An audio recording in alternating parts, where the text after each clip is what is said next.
Hi there. So I was shopping and I found white eggplants. I never did them before. I'm not a big fan of it, but my family is. So giant eggplants, I'm not a big fan, so I'm not into it. But then I decided, no, let me buy. So I got 4 small ones. I cut it up into slices like this, and decided to make a live experiment with you guys here. So I'll be adding multi-purpose umami seasoning blend, which I got in Trader Joe's. Okay, so this again, do as much as you feel comfortable for your family. Then I'm going to do the pepper, black pepper. Okay. It's like a quick recipe. And this is, I'm using here fine sea salt.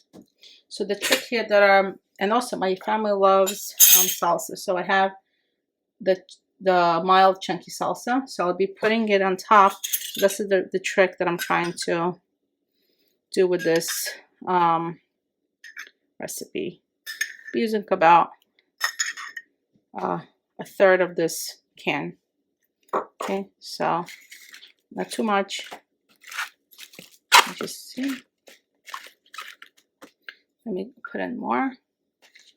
Just get a different spoon. So we love salsa, so I figure, you know what, let me combine the two things that my family loves together.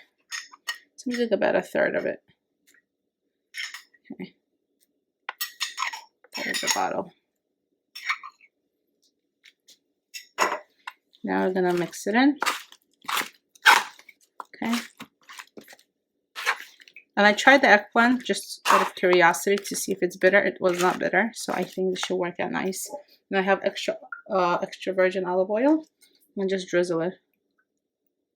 Okay.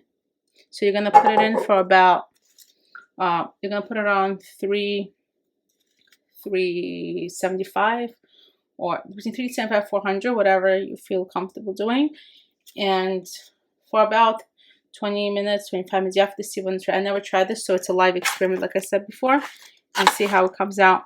So I think the fact that it's like white and all this red colors and the greens, it should be beautiful and it should be tasty together. So I'll see you guys next time. Thank you for stopping by.